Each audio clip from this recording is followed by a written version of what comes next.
we are looking at how to pronounce this word and this name. It's both, really. We'll be looking at how to say more confusing names that too many people mispronounce as well.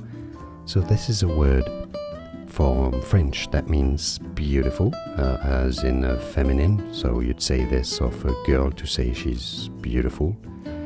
In French it's said as jolie, jolie. That's why you may hear it said sometimes as jolie, jolie. Now, as a name, it's often said in English and in the US in particular as Jolie, as in Angelina Jolie.